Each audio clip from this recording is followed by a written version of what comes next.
ஆண்டவர் ஒருவேளை உங்களை வந்து ஒரு மிகப்பெரிய பிசினஸ் மேனா நீங்க மாறி நிறைய கஷ்டப்படுற ஜனங்களுக்கு, ஏழை ஜனங்களுக்கு உதவி செய்யணும், அனாதை இல்லங்கள், ஆதரவற்ற நிலைகள் எல்லாம் தாங்கணும், படிக்க முடியாதவங்களுக்கு ஹெல்ப் பண்ணணும்னு ஆண்டவர் ஒருவேளை உங்களுக்கு கொடுத்து அழைப்பு வச்சிருந்துக்கலாம். அல்லது ஒரு நல்ல ஒரு முதலமைச்சரா, அல்லது ஒரு கலெக்டரா, அல்லது ஒரு கவுன்சிலரா நீங்க மாறி மக்களுக்கு நல்லது செய்யணும்னு ஆண்டவர் ஒருவேளை உங்க மேல ஒரு திட்டத்தை வச்சிருக்கலாம். ஒரு நல்ல டாக்டராக நீங்க மாறி ஏழை ஜனங்களுக்கெல்லாம் நல்லா ஃப்ரீயா உதவி செஞ்சு, கஷ்டப்படுற ஜனங்களுக்கெல்லாம் காசுக்கு முக்கியத்துவம் கொடுக்காம அவங்க வாழ்க்கைக்கு முக்கியத்துவம் கொடுத்து அவங்களுக்கு ட்ரீட்மெண்ட் கொடுத்து அவங்களை பாதுகாக்கணும்னு ஆண்டவர் திட்டத்தை வச்சிருக்கலாம். இந்த மாதிரி ஏதாவது ஒரு திட்டத்தை ஒரு நல்ல டீச்சராக மாறி ஸ்தோத்திரம் மாணவர்களை வந்து நல்ல காரியத்தை சொல்லிக் கொடுத்து அவங்களை நல்வழிப்படுத்தி அவங்க இருதயத்துல நல்ல காரியங்களை விதைச்சு, அது மாத்திரமில்லாம அவங்களை நல்ல மனிதர்களாக வளர வைக்கிறது மாத்திரமில்லாம இயேசு கிறிஸ்துவ மீது பற்றுதல் உள்ளவர்களாய், இயேசு கிறிஸ்து மீது நம்பிக்கை உள்ளவர்களாய் அவங்களுக்குள்ள கிறிஸ்துவையும் விதைக்க வேண்டும் என்று ஒருவேளை உங்க மேல அழைப்பு வச்சிருக்கலாம். நமக்கு தெரியாது. எந்த அழைப்பா இருந்தாலும் அந்த அழைப்பை நிறைவேற்றும். நம்ம பிளானெல்லாம் தூக்கி வீசிட்டு கர்த்தர்ட்ட கேளுங்க, நான் என்ன செய்ய விரும்புகிறீர்கள்? இங்க வந்திருக்கிற உங்க ஒவ்வொருடைய லைஃப்லயும் கர்த்தர் ஒரு பிளானை வச்சிருக்கிறார். ஏதோ ஒண்ணு நீ செய்யணும்னு ஆண்டவர் விரும்புகிறார். ஏதோ ஒண்ணு நீ செய்யறதுக்காக தான் கர்த்தர் இந்த பூமியில உன்னை உருவாக்கி வச்சிருக்கிறார். கேளுங்க ஆண்டவர்ட்ட, நான் என்ன செய்யணும்பா, என் கூட பேசுங்க. நீங்க கேட்கும்போது அந்த கர்த்தர் அந்த காரியத்தை வெளிப்படுத்துவார். அந்த காரியத்தை கர்த்தர் வெளிப்படுத்தும் போது அது நிச்சயமாக உங்களுக்கு நன்மையாக இருக்கும். நம்ம ஆண்டவர் நம்ம வாழ்க்கையில வச்சிருக்கிற தரிசனத்தை நிறைவேற்றி முடித்து நம்ம ஓட்டத்தை முடிக்கும். அல்லேலூயா. கர்த்தருடைய நாமம் மகிமைப்படட்டும். நீதிமொழிகள் 28ஆம் அதிகாரம் 26ஆம் வசனத்தை வாசிப்போம். நீதிமொழிகள் 28:26.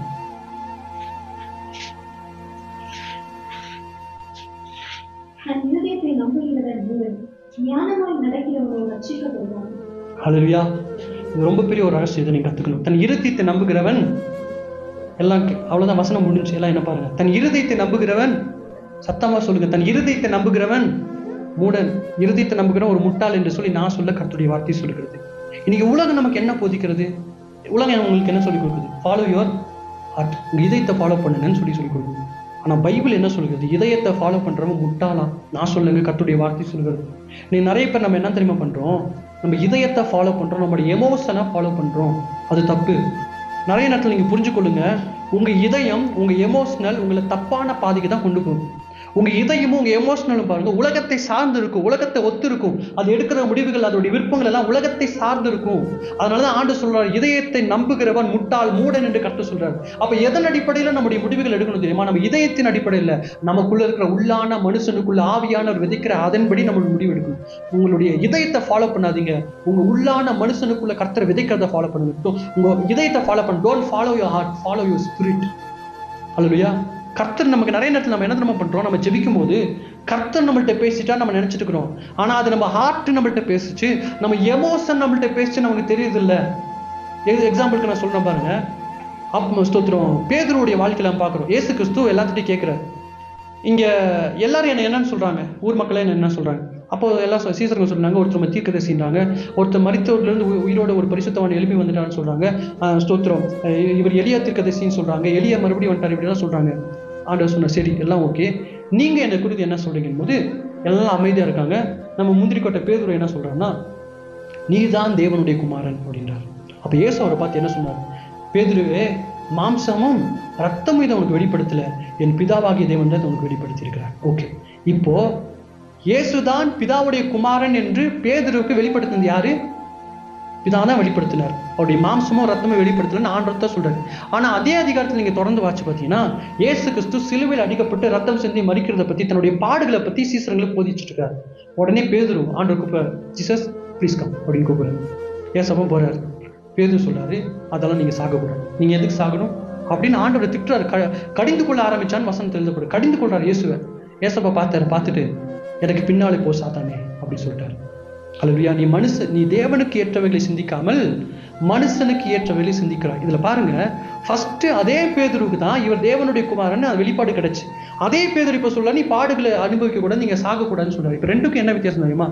ஃபர்ஸ்ட் அவருக்கு கிடைச்ச வெளிப்பாடு அவருடைய ஸ்பிரிட்ல கிடைச்சு, ரெண்டாவது அவருக்கு கிடைச்ச வெளிப்பாடு அவருடைய மாம்சத்துல, இருதயத்துல கிடைச்சு. ஏன்னா அவரால் ஏற்றுக்கொள்ள முடியல, இவ்வளவு அற்புத செய்யற, அதிசய செய்யற, எம்எல்ஏ இவ்வளவு அன்பா இருக்குது, இந்த இயேசு ஏன் சாகணும், இந்த இயேசு ஏன் பாடுபடணும், இந்த இயேசு ஏன் மறிக்கணும், இவரெல்லாம் மறிக்கக்கூடாது, இவர் இன்னும் இருக்கணும், இவர் சாகக்கூடாதுன்னு அவருடைய இதயம் சொல்லுது, அவருடைய எமோஷன் சொல்றது. அதை கர்த்தர் சொல்லும்போது கர்த்தர் திட்டுறாரு, நீ மனுஷனுக்கு ஏற்றவர்களை சிந்திக்கிற, தேவனுக்கு ஏற்றவர்களை சிந்திக்காம மனுஷனுக்கு ஏற்றவர்களை சிந்திக்கிறார். இதுல ஒரு பெரிய ரகசியம் இருக்கு. இப்ப என்ன தெரியுமா? இதை நீங்க புரிஞ்சுக்கொள்ளலாம். பேதுருடைய இதயம் சொல்லிச்சு, எமோஷன் சொல்லிச்சு, இயேசுவே நீங்க சாகக்கூடாதுன்னு சொல்லி. அவருடைய எமோஷனுக்கு அவருடைய இதயம் சொன்னதை கர்த்தர் கேட்கல, நம்பல. ஆனா அவருடைய ஸ்பிரிட் சொல்லுது, இவரே தேவனுடைய குமாரன். அதுக்கு பேதுருவை கர்த்தர் பாராட்டுறார். இப்படிதான் நம்மளுக்கும் ரெவலேஷன் கிடைக்கும். நீங்க ஒரு காரியத்துக்காக ஜெபிக்கும் போது உனக்கு பதில் கிடைக்கும். ஒரு பதில் உன் ஸ்பிரிட்ல கிடைக்கும், இன்னொரு பதில் உன் ஹார்ட்ல கிடைக்கும். ஸ்பிரிட்ல கிடைக்கிற பதில் அது ஆண்டவர்கிட்ட இருந்து வந்துச்சு. உன் இதயம் சொல்றது, உன் எமோஷனல்ல கிடைக்கிற பதில் இட்ஸ் நாட் ஃப்ரம் காட். அதை புரிஞ்சுக்கணும். அல்லேலூயா. நம்ம நினைச்சுக்கிறோம் ஆண்டவர் என்கிட்ட பேசிட்டாருன்னு. ஆண்டவரெல்லாம் உன்கிட்ட பேசவே கிடையாது. உன் இதயம் உன்கிட்ட பேசியிருக்கு, உன் எமோஷன் உன்கிட்ட பேசி இருக்கிறது. நிறைய பேர் நம்மளுடைய இதயம் பேசுனத, நம்மளுடைய எமோஷன் பேசுனத கர்த்தர் பேசினான்னு நினைச்சிட்டு இருக்கிறோம். இல்லவே இல்லை. கர்த்தர் ஆவியானவர் நம்மகிட்ட பேசினார்னா நம்ம இதயத்தால அதை ஏற்றுக்கொள்ள முடியாது. நம்முடைய எமோஷன் அதை அக்ரி பண்ணாது. அல்லேலூயா. ஏன்னா வசனம் சொல்கிறது, ஸ்தோத்திரா, ஆவி மாம்சத்துக்கு விரோதமா, மாம்சம் ஆவிக்கு விரோதமாகவும் இச்சிக்கிறது. உன் ஸ்பிரிட் வந்து உன் சோல், உன்னுடைய இதயத்துக்கு உன் எமோஷனுக்கு எதிராக தான் விருப்பப்படும். உன்னுடைய இதயம் உன் எமோஷனெல்லாம் உன் ஸ்பிரிட்டுக்கு எதிராக ஆசைப்படும். அப்போ புரிஞ்சுக்கொள்ளுங்க, ஆவியான உங்க ஸ்பிரிட்ல தான் பேசுவார், உங்க ஆவியில பேச உள்ளான மனுஷன்ல. ஸோ நீங்க ஜெபிக்கும் போது உங்களுக்கு ஒரு பதில் கிடைக்குதுன்னா அது உங்க ஸ்பிரிட்ல கிடைச்சாதான் அது ஆண்டவர்கிட்ட இருந்து வந்துச்சு. ஒரு விஷயத்தை புரிஞ்சுக்கொள்ளுங்க, ஆண்டவர் உங்களுக்கு ஒரு பதில் கொடுத்தாருன்னா அது உன் ஸ்பிரிட்ல கிடைக்கும். உன் ஸ்பிரிட்ல கிடைச்ச பதில 100% உங்களுடைய இதயம் ஏத்துக்காது, உன் எமோஷன் ஏத்துக்காது. நம்ம என்ன பண்ணிடுறோம், நம்ம இதயம் ஏத்துக்கல, எமோஷன் ஏத்துக்கலன்னா இது ஆண்டவத்துல இருந்து வந்ததுல நினைச்சுக்கிறோம். புரிஞ்சுக்கொள்ளுங்க, ஆண்டவர் கொடுக்குற பதில் என்னைக்குமே உன் ஸ்பிரிட் அக்ரி பண்ணும், உன் ஹார்ட் உன் எமோஷன் அதை அக்ரி பண்ணவே பண்ணாது. அதுலேயே புரிஞ்சுக்கொள்ளுங்க இது ஆண்டவர்கிட்ட இருந்து வந்துச்சு. ஆண்டவர் கொடுக்குற பதில உன் ஸ்பிரிட் அக்ரி பண்ணல, ஆனா உன் இதயம் அக்ரி பண்ணுது, உன் எமோஷன் அக்ரி பண்ணுது. நான் ஆண்டவர்கிட்ட இருந்து வரலன்னு முதல்ல புரிஞ்சுக்கொள்ளுங்க. இங்க உலகத்தை என்ன சொல்லி கொடுக்குறான், ஃபாலோ யோர் ஹார்ட். உன் இதயம் என்ன சொல்லுதோ அதை நம்பு, உன் இதயம் என்ன சொல்லுதோ ஃபாலோ பண்ணுன்னு சொல்லி உலகத்தான் சொல்லி கொடுக்குறான். ஆனா நம்முடைய பரிசுத்த வேதம் நமக்கு என்ன சொல்லுகிறது, இதயத்தை நம்புகிறவன் மூடன் என்று சொல்லி கொடுக்கிறது. அப்ப நம்ம எதை நம்பணும்னா ஸ்பிரிட், உள்ளான மனுஷனுக்குள்ள ஆவியானவர் என்ன வார்த்தைகளை வைக்கிறாரோ அதை தான் நம்பணும். நம்ம இதயம் சொல்றதை நம்ப கூடாது, நம்ம எமோஷன் சொல்றதை நம்ப கூடாது. இதை புரியுறதுக்காக ஒரு எக்ஸாம்பிள் சொல்லுவாங்க, உங்களுக்கு புரியுறதுக்காக.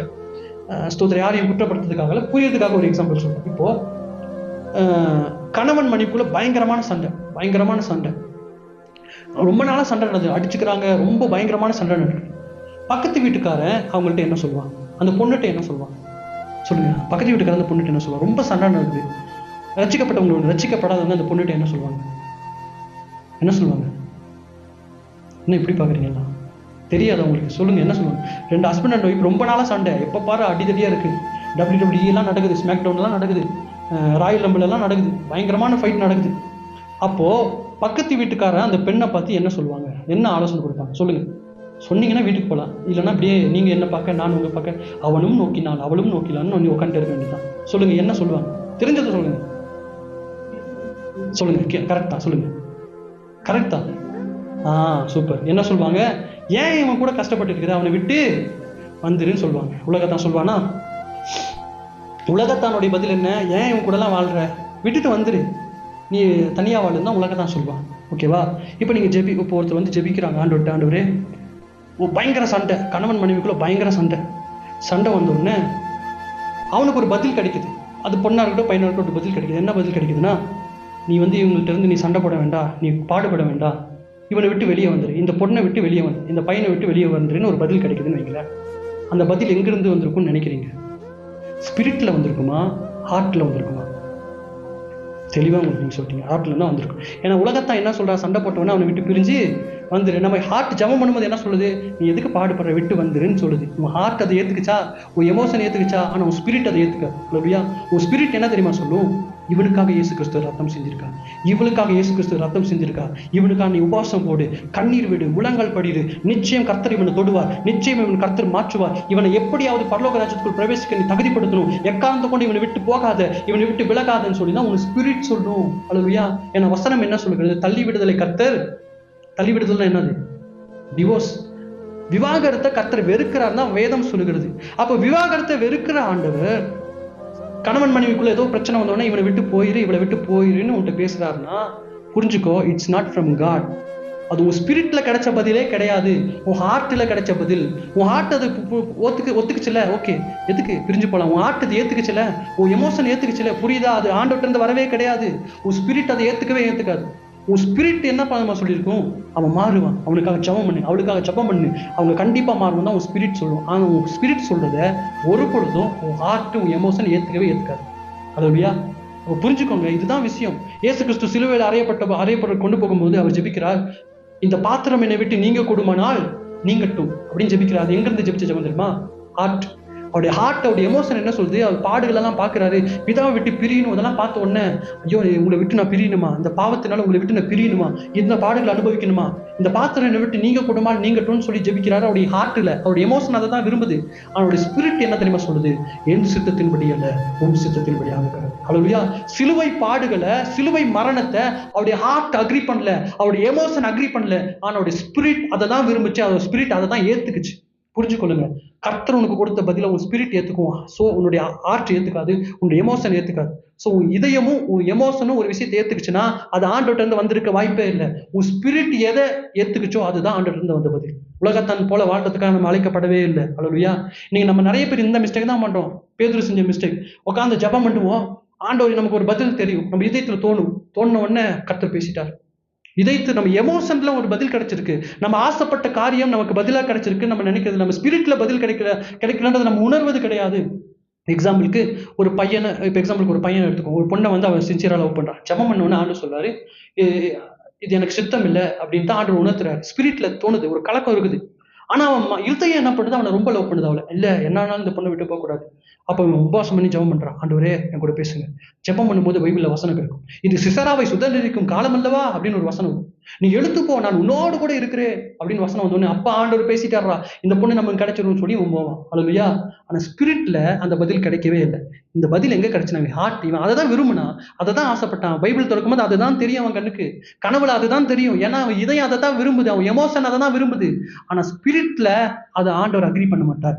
ஏன்னா இவன் மேல ஒரு நோக்கம் இருக்கு, இவனுக்கு ஏற்ற ஒரு துணையை கொடுத்து இவங்க 2 பேரும் சேர்ந்து இந்த தரிசனத்தை நிறைவேற்றணும், இந்த திட்டத்தை நிறைவேற்றணும்னு சொல்லி கர்த்தர் அவங்க ஸ்பிரிட்ல வேற ஒரு பதில வச்சிருப்பாரு. ஆனா அவன் இதயத்துல வந்த பதில, எமோஷன்ல கிடைச்ச பதில அவன் கர்த்தர் இருந்து கிடைச்சான்னு நம்பிடுவான். இப்படிதான் நம்ம நிறைய டைம் பண்றோம். நிறைய டைம் நம்ம ஜெபத்துல கூட நம்ம எமோஷன், நம்ம ஹார்ட்ல கிடைக்கிற பதில, நம்ம எமோஷன்ல கிடைக்கிற பதில கர்த்தர்ட்ட இருந்து வந்துச்சு நம்ம நினைச்சு நம்மளே ஏமாத்தி கொண்டு இருக்கணும். கர்த்தர் சொல்றாரு, இதயத்தை நம்புகிறவன் மூடன். ஹல்லேலூயா. அப்ப எதை நம்பணும்? ஸ்பிரிட். உள்ளான மனுஷனுக்குள்ள ஆவியானவர் என்ன விதைக்கிறார்? மறுபடியும் சொல்றது புரிஞ்சுக்கொள்ளுங்க. நிறைய பேருக்கு புரியுறது இல்ல.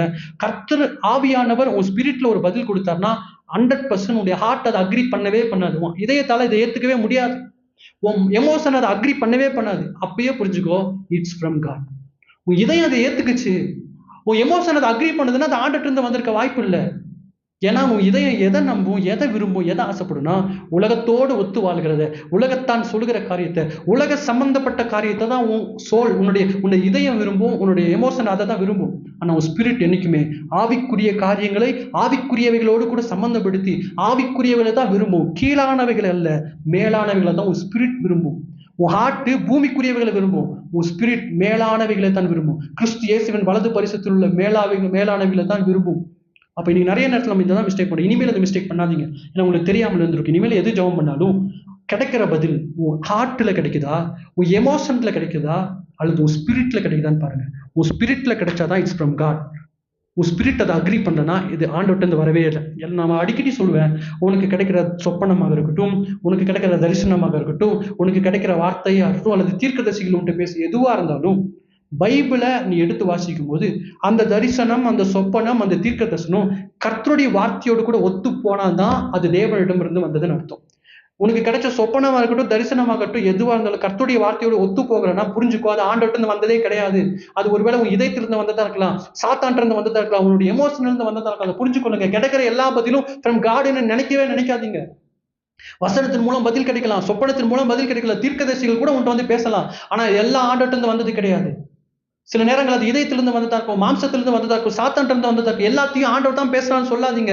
ஆண்டவர் பேசினா உன் ஸ்பிரிட்ல தான் பேசுவார். உன் ஸ்பிரிட் அதை அக்ரி பண்ணுதா, உன் ஸ்பிரிட்டால அதை ஏற்றுக்கொள்ள முடியுதான்னு பாருங்க. உன் ஸ்பிரிட் அதை அக்ரி பண்ணனா அது ஆண்டவர்ட்ட இருந்து வந்தது கிடையாது. உன் இதயம் அதை ஏற்றுக்கொண்டிருக்கலாம், உன் எமோஷன் அதை ஏற்றுக்கொண்டிருக்கலாம். உன் ஸ்பிரிட் அதை அக்ரி பண்ணனா அது ஆண்டவர்ட்ட இருந்து வந்ததே கிடையவே கிடையாது. அதை புரிஞ்சுக்கொள்ளுங்க. இனி எப்ப ஜெபிச்சாலும் உன் ஆவி அதை ஒத்துக்கொள்கிறதா? ஏன்னா ஆவி எப்பவுமே கிறிஸ்து இயேசுவின் வலது பரிசுத்தமுள்ளவைகளை விரும்பும், மேலானதை நாடும், ஆவிக்குரிய காரியத்தை தான் விரும்பும். உலக சம்பந்தப்பட்ட காரியத்தை உன் ஸ்பிரிட் ஒரு பொழுது ஏற்றுக்கொள்ளாது, அங்கீகரிக்காது, அதை விரும்பாது. ஆனா உன் இதயம், உன் எமோஷன் என்ன பண்ணுனா கிறிஸ்து இயேசுவின் வலது பரிசுத்தத்தை அதை தேடாது, உலகத்திற்குரியதை தான் தேடும். இன்னைக்கு பாருங்க எவ்வளோ, இன்னைக்கு நீங்க பெரிய பெரிய செலிபிரிட்டிகள்லாம் என்ன பண்றாங்க, டிவோர்ஸ் பண்றாங்க. நீங்க பார்த்திருப்பீங்க, ரீசெண்டா நிறைய நியூஸ்ல வந்துச்சு. இந்த நடிகரை வந்து இவங்களை டிவோர்ஸ் பண்ணிட்டாரு, இவங்களை டிவோர்ஸ், ஏகப்பட்ட டிவோர்ஸ் கேஸ் வந்துச்சு. ஏன்னா கருத்து வேறுபாடு, 2 பேருக்கு கருத்து ஒத்து போகல, நாங்க பிரிஞ்சிடும், சமாதானமா பிரிஞ்சிடும், மியூச்சுவலா பிரிஞ்சிடும் சொல்லி பிரிஞ்சிடறாங்க. அந்த உலகம் ஏத்துக்கிறது. அவங்க இதயமா அக்ரி பண்ணுது. ஆனா வேதம் அதை ஒரு பொழுதும் அங்கீகரிக்காது. அல்லேலூயா. அது ஒரு உடன்படிக்கை. உடன்படிக்கையை முறிக்க கூடாது. நீ கல்யாணம் பண்ணிட்டனா எக்காரணத்தை கொண்டு அந்த பெண்ணை விட்டு அந்த பையனை விட்டு போகிறதுக்கு உனக்கு அனுமதி இல்லை. ரெண்டே ரீசன். ஒன்னு விபச்சாரம் போன்ற காரியத்தில் அவன் ஈடுபட்டா, விபச்சார முகாந்தரத்தினால் ஒழிய வேற எந்த காரியத்தினாலும் அவனை விட்டு போகக்கூடாதுன்னு சொல்லி தான் கர்த்தருடைய வார்த்தை சொல்லுகிறது. அவன் விபச்சார பாவத்தில் இருக்கானா, நீ அவனை விட்டு போகலாம். அதை தவிர்த்து அவனை விட்டு போகக்கூடாதுன்னு தான் கர்த்தர் நமக்கு போதிக்கிறார். அவனை எப்படியாவது நம்ம ஸ்பிரிட் என்ன தெரியுமா நினைக்கும், எப்படியாவது இவனை ஆதாயப்படுத்திருக்கணும். இவனுக்காக இயேசு ரத்தம் செஞ்சிட்டார், இவனுக்காக உயிரையே கொடுத்திருக்காரு. இவனை விட்டுட்டோம்னா இவன் நரகம் போயிடுவான், இவனை விட்டுட்டோம்னா இவன் பாதாளம் போயிடும், விடக்கூடாது அப்படின்னு சொல்லி நம்ம ஸ்பிரிட் என்ன பண்ண, எப்படியாவது அந்த ஆத்துமாவை உன் கணவனாகவோ உன் மனைவியாகவோ உன் ஸ்பிரிட் பார்க்காது. உன் ஸ்பிரிட் அந்த ஆத்துமாவை நரகத்துக்கு போகக்கூடாது, அந்த ஆத்துமா பரலோகம் போக வேண்டும். அந்த ஆத்துமாவை தான் உன் ஸ்பிரிட் பார்க்கும். கணவனா பார்க்காது, மனைவியா பார்க்காது. இந்த ஆத்மாவுக்கு இயேசு ரத்தம் செஞ்சினாரு, இந்த ஆத்மாவுக்காக கர்த்தர் ஜீவன் கொடுத்தாரு, இவன் எப்படியாவது பரலோகம் வரணும், இவன் எப்படியாவது பரலோகம் வரணும் போராடி போராடி எப்படியாவது அந்த ஆத்மாவை பரலோக ராஜ்யத்துக்குள் கொண்டு போகும்படியாக பிரயாசப்படுகிறதா தான் உன் ஸ்பிரிட் இருக்கும். ஆனா உன் ஹார்ட் என்ன பண்ணும், அவன் எப்படி போனா எனக்கு என்ன, எனக்கு அவனால பிரச்சனை வருது, அவன் போனா போட்டு அவன் போனா போட்டுன்னு ஒரு சோல் சொல்லும், உன்னுடைய இதயம் சொல்லும். மறுபடியும் சொல்றேன், don't follow your heart, follow your spirit. நீங்க உலகம் என்ன போதிக்குது, உன் இதயத்தை ஃபாலோ பண்ணு. உன் இதயம் என்ன சொல்லுதோ, உன் எமோஷன் என்ன சொல்லுதோ அதை நம்பு, அதை கீழ்ப்படின்னு உலகம் சொல்லி கொடுக்குது. ஆனா வேதம் என்ன சொல்லுதுன்னா, இதயத்தை நம்புகிறவன் மூடன். நம்ம யாரு? ஆவிக்குரியவர்கள். உலகத்தான் போல நம்ம இல்லை. உலகத்தான் ஈஸியா டிவோர்ஸ் பண்ணிட்டு போயிடுவான், பிடிக்கலன்னா தூக்கி எறிஞ்சிட்டு போயிடுவான். ஆனா நம்ம அப்படிப்பட்டவங்க இல்லை, நம்ம ஆவிக்குரியவர்கள். ஒரு ஆத்மாவை விலையேற பெற்றது. வேதம் சொல்லுகிறது, உலகத்தின் மனுஷன் உலகம் முழுவதையும் ஆதாயப்படுத்தினாலும் தன்னுடைய ஆத்மாவை நஷ்டப்படுத்தினால் அதனால் அவனுக்கு, அப்படின்னு என்ன அர்த்தம் தெரியுமா? நான் அடிக்கடி இப்பயும் சொல்றேன். உலகத்தில் இருக்கிற தங்கம், வெள்ளி, வைரம், உலகத்தில் இருக்கிற எல்லா செல்வங்களையும் ஒரு தராசுலையும், ஒரே ஒரு மனுஷனுடைய ஆத்மாவை ஒரு தராசுலையும் வச்சா எது வெயிட் ஆகும் தெரியுமா? அந்த ஒரு மனுஷனுடைய ஆத்மா. ஒரு பாவி ரட்சிக்கப்பட்டா பரலோகம் என்ன பண்ணுதான்? சந்தோஷப்படுதான். நீதிமான்களுக்கு அல்ல, பாவிகளுக்காக தான் ஆண்டவர் பூமிக்கு இறங்கி வந்தார். அப்போ நம்ம என்ன பண்ணணும் தெரியுமா? எக்காரணத்தை கொண்டும் ஒரு ஆத்மாவை இழந்துடக்கூடாது. அல்லேலூயா. இது இன்னொரு டாபிக், அது இன்னொரு நாள் நான் பேசுறேன். இருந்தாலும் இப்போ ஒரு எக்ஸாம்பிள் கொஞ்சம் சொல்றேன். நம்ம ஊழியம் எங்க ஆரம்பிக்குது? நம்ம ஃபர்ஸ்ட் நம்ம வீட்டில் தான் ஆரம்பிக்குது. உன் கணவனை உன்னால ஆதாயப்படுத்த முடியலன்னா, உன் மனைவியை உன்னால ஆதாயப்படுத்த முடியல, உன் பிள்ளைகளை ஆதாயப்படுத்த முடியலன்னா, உலகத்துக்கு வெளியே போய் நீ 1000 ஆத்மாக்கள் ஆதாயப்படுத்தினா அதனால ஒரு யூஸும் கிடையாது. உன் மினிஸ்ட்ரி எங்க ஸ்டார்ட் ஆகுது தெரியுமா? உன்னுடைய குடும்பத்தில் தான் ஸ்டார்ட் ஆகுது. அந்த குடும்பத்தை எப்பயாவது உடைக்கிறதுக்கு பிசாசு எல்லாம் பண்ணுவான். ஏன்னா குடும்பத்தை உடைச்சிட்டா கர்த்தருடைய நோக்கம் நிறைவேறாது. ஆதாமி ஏவாளை இணைச்சது யாருங்க? யாரு? மௌன குருவா? ஆதாமை ஏவாளை யார் இணைச்சது? கர்த்தர் தான் இணைச்சார். மனிதன் தனிமையா இருப்பது நல்லதில்லை. மனிதன் யார் தெரியுமா? நிறைய பேர் நம்ம மனிதன் ஆம்பளைன்னு நினைச்சுக்கிறோம். மனிதன்னா பைபிளுடைய பதத்தின்படி ஆண் பெண் 2 பேருக்கும் மனிதன் தான். மனிதன் தனிமையா இருப்பது நல்லதெல்லாம் என்ன அர்த்தம்னா, ஆம்பளை தனியா இருக்கிறது நல்லதில்லை, பொம்பளை தனியா இருக்கிறது நல்லதில்லைன்னு யார் சொல்றது? கடவுள் வானத்தை பூமியை படைச்ச கடவுள், உன்னை படைச்ச கடவுள் சொல்றாரு நீ தனியா இருக்கிறது நல்லது இல்லைன்னு நான் சொல்லுங்க, கடவுள் சொல்றாரு. அவர் ஏற்ற துணையை கொடுக்குறாராம். அல்லேலூயா. அப்ப என்னன்னா, கணவன் மனைவி சேர்ந்து வாழணும். அது ஆண்டுடைய பிளான். ஒரு குடும்பம் என்பது கர்த்தருடைய பிளான், அதை புரிஞ்சு கொள்ளுங்க. கணவன் மனைவி ஒன்னா வாழ்ந்து, அவங்க பிள்ளைகள் வாழ்ந்து, அவங்க குடும்பமாய், யோசுவா சொல்கிறார், நானும் என் வீட்டாருமே வென்றால் கர்த்தரை சேவிக்கும். அவங்க குடும்பமாய் கர்த்தரை சேவிக்கணும். அவங்களுக்கு பின்னால் அவங்களுடைய பிள்ளைகள், அவங்க பிள்ளைகளுக்கு பின்னால் அவங்களுடைய பிள்ளைகள், இப்படி பரம்பரையாய் கர்த்தரை துதிக்கிற ஒரு கூட்டம், கர்த்தரை ஆராதிக்கிற ஒரு சந்ததி அந்த ஃபேமிலி லைன்ல, பிளட் லைன் இருந்துகிட்டே இருக்கணும். அந்த குடும்பத்தை உடைக்க கூடாது. அதுதான் ஆண்டோடைய பிளான். ஆனா சாத்தானுடைய பிளான் என்ன? எப்படியாவது குடும்பத்தை உடைக்கணும், எப்படியாவது கணவன் மனைவியை பிரிச்சிடணும், பிள்ளைகளை பிரிச்சிடணும். பிரிச்சுட்டா கர்த்தருடைய திட்டம் அங்க நிறைவேறாது. அல்லேலூயா. கணவன் மனைவி பிரிச்சா யாருக்கு பிரச்சனை? யோசிச்சு பாருங்க. அவங்க 2 பேர்த்துக்கும் தனிப்பட்ட விதத்துல பாதிப்பு ஏற்படும். அதை விட ரொம்ப பாதிக்கப்படுறது யாருன்னா அந்த பிள்ளைகள். அல்லேலூயா. அந்த பிள்ளைங்களுடைய எதிர்காலம் கேள்விக்குறியாயிரும். திருமணத்தின் மீது வெறுப்பு அவங்களுக்கு உண்டாகிரும். அந்த கர்த்தருடைய திட்டத்தை அவங்க நிறைவேற்றி முடிக்க முடியாது. அதை புரிஞ்சு கொள்ளுங்க. எப்படியாவது குடும்பத்தை அழிக்க வேண்டும் என்பதுதான் சாத்தானுடைய பிளானா எப்பவுமே இருக்கும். ஆனா ஆண்டோடைய பிளான், கர்த்தர் குடும்பமாய் சேர்ந்து கர்த்தரை ஆராதிக்கணும். இன்னைக்கு உங்க குடும்பத்தை மட்டும் என்னைக்கு விட்டுறாதீங்க. அதான் சொல்லுவாங்க, ஊழியக்காரங்க கூட என்ன தெரியுமா சொல்லுவாங்க? ஃபர்ஸ்ட் கடவுள், 2வது ஃபேமிலி, 3வது மினிஸ்ட்ரி சொல்லுவாங்க. சொந்த குடும்பத்தை நடத்த தெரியாதவன் சபை எப்படி நடத்துவான்னு ஆண்டவர் சொல்றாரு. அப்படின்னு என்ன தெரியுமா? உன் குடும்பத்துல நீ கரெக்டா இல்லைன்னா சபையை நடத்த முடியாது. உன் ஊழியத்துக்காக நீ குடும்பத்தை இழக்கக்கூடாது. குடும்பம் தான் ஃபர்ஸ்ட். குடும்பத்தை நீ கரெக்டா வச்சுட்டு அதுக்கப்புறம் ஊழியம் செய்யலாம். ஊழியம் சொல்லி குடும்பத்தை கூட இழக்கக்கூடாது. அது தப்பு. வேதம் அதை தான் சொல்கிறது.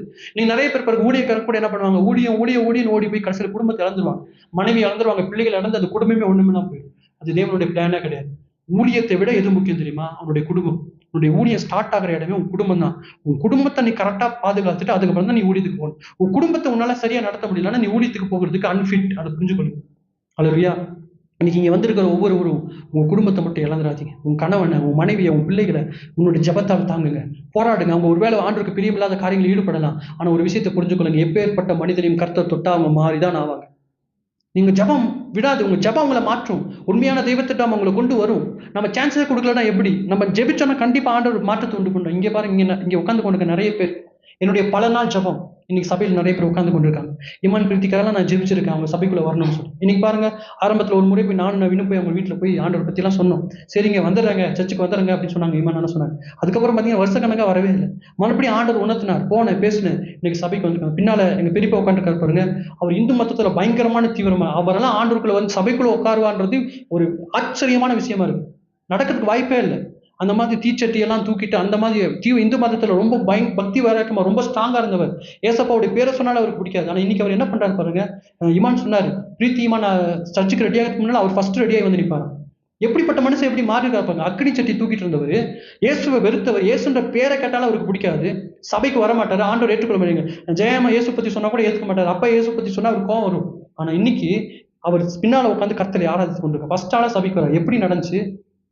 நிறைய பேருடைய ஜெபம். நான் அதுக்காக ஜெபிச்சிருக்கேன். நான் நிறைய நாள் பல வருஷத்துக்கு முன்னாடிலாம் நான் ஜெபிப்பேன். என்னுடைய குடும்பத்துல எங்க பெரியப்பா ரட்சிக்கப்படணும், அவங்க மனைவி ரட்சிக்கப்படணும், கார்த்தி ரட்சிக்கப்படணும், பிரீத்தி ரட்சிக்கப்படணும், நான் பல நாள் ஜெபிச்சிருக்கேன். உடனே பதில் கிடைக்கல. நான் பல வருஷத்துக்கு முன்னால, குறைஞ்சது ஒரு 10-15 வருஷத்துக்கு முன்னால ஜெபிச்சிருக்கேன். உடனே பதில் கிடைக்கல. ஆனா ஒரு நாள் வந்தது, கர்த்தர் சந்திச்சார். ஹல்லேலூயா.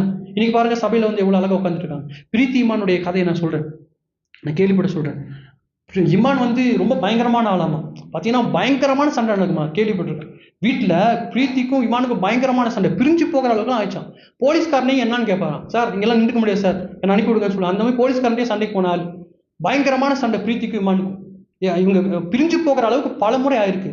ஆனா பாருங்க, பிரீத்தி விடாம ஆண்டவர் நோக்கி தேடி ஜெபம் பண்ணி கொண்டு இன்னைக்கு பாருங்க அந்த மனுஷன் வந்து எவ்வளவு அழகா வந்து சபையில உட்காந்து கர்த்தரை ஆராதித்துட்டு, இப்ப பாருங்க வீடியோ கூட இவருடைய கம்பல்சன்னா தான் போனவர் இல்ல பாஸ்டர் எடுத்தாகணும்னு சொல்லி கம்பல் பண்ணி அவர் பாத்தீங்கன்னா வீடியோ எடுக்க வச்சார்.